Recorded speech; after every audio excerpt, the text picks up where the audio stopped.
It was the dawn of the third age of mankind. The Babylon Project was a dream given form by creator J. Michael Straczynski, who gave us a 5-year story arc of one of the best TV sci-fi shows ever written, followed up by Crusade, some movies and some other bits and pieces. We haven't had a new Babylon 5 since 2007 and The Lost Tales.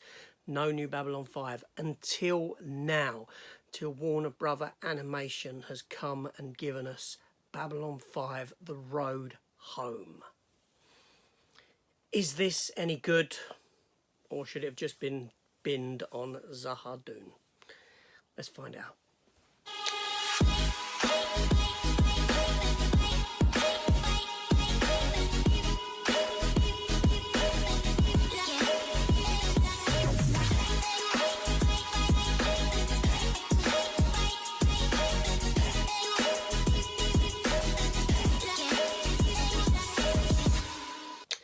Hello everyone and welcome back to the channel, and I've been looking forward to this one. I've been looking forward to watching this and bringing you this review for Babylon 5 The Road Home. The new Babylon 5 animated movie from Warner Brothers Animation, directed by Matt Peters, who has directed quite a few of the DC projects. He's had his hands in a few bits there, including DC's Injustice movie, and written by Babylon 5 creator and writer J. Michael Straczynski. So the man, the creator, the god of Babylon 5 is back, bringing us this here film that sees John Sheridan jumping around in time, different timelines, different worlds, trying to save the fate of all humanity. So yeah, so that's what this film is essentially about. We have Captain Sheridan. This film is set at the point where he's leaving Babylon 5 to go off to be basically president of the universe. You know what I mean.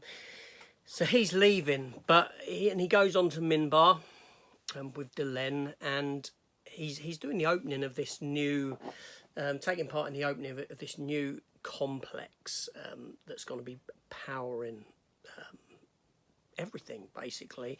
And because of what they're using tachyon energy to power this throws him out of time and into a time slip kind of a thing, because once before, if you may recall, in Babylon 5 there was a time travel two-parter where he came together with Michael O'Hare Sinclair, and we met the character of Zathras, who worked on the planet down below Babylon 5 with the Great Machine and all this sort of thing.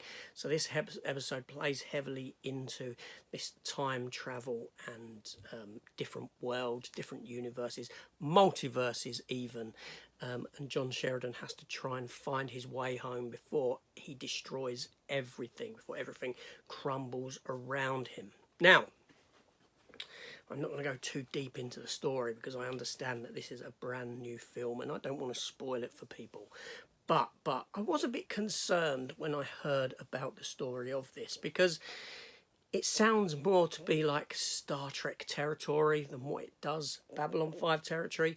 Babylon 5's always stayed clear of doing this kind of storyline, except for on that one occasion when it did do it, in that two-parter, like I said, where Michael O'Hare came back as Jeffrey Sinclair. And yes, I was a bit concerned about that, but then also you've got to take into account that when you're watching this, you know the fate of John Sheridan already. You know that everything's going to come to pass okay because we know the outcome. And this is where you've got to start questioning whether we need more Babylon 5 or not. Because halfway through watching this, you know, there was no stakes or anything. And you just... and I was questioning, is this needed? Is it really required? Or are there possibly better stories that you could tell within the confines of that time span? That being said, I had a lot of fun with this. It was really, really good.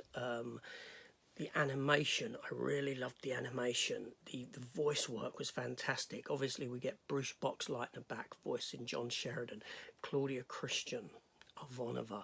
We get Peter Jurasik as Londo Malari, Bill Mummy, Tracy Scoggins, Patricia Tallman, and a lot of the other key player characters are back, but voiced by different people. And now this may seem like a bit of a bit out of order, because Babylon 5 has lost a lot of its cast members, rest in peace to all of them, over the past few years. Lots and lots of them have passed away, and I'm glad to say that, you know, they've got decent people to voice these characters, and it's done in such a nice way, really, that they, you know, that we continue to see these characters. I don't think they needed to be neglected or left out of this story for that reason.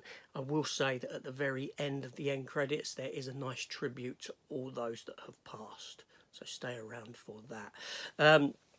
The episode story, like I said, is pretty much throwaway, but it's the journey about getting there. It's the journey that John Sheridan goes on to get to the end, and there's a nice philosophical debate at play towards the end of the episode. Without me going into, I really want to go into detail, but I can't. I don't want to spoil it for you.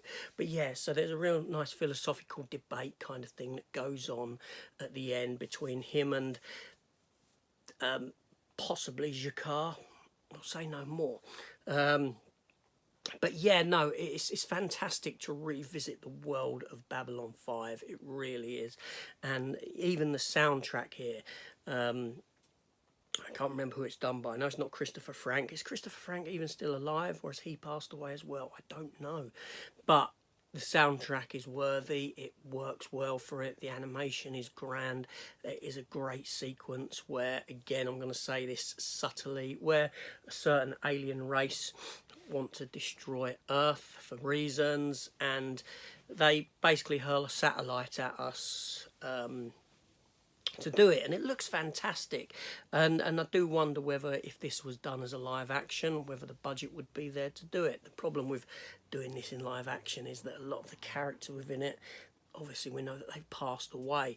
I mean, I'm happy for Babylon 5 to continue like this. If every year or so we did get a film, where we just got a few films written by J. Michael Straczynski. He knows what he's doing with Babylon 5, obviously, because it's his brainchild, it's his baby.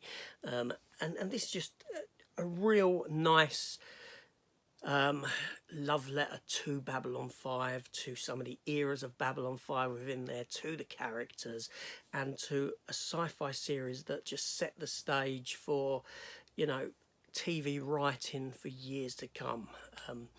Hats off to it. Thoroughly enjoyed it.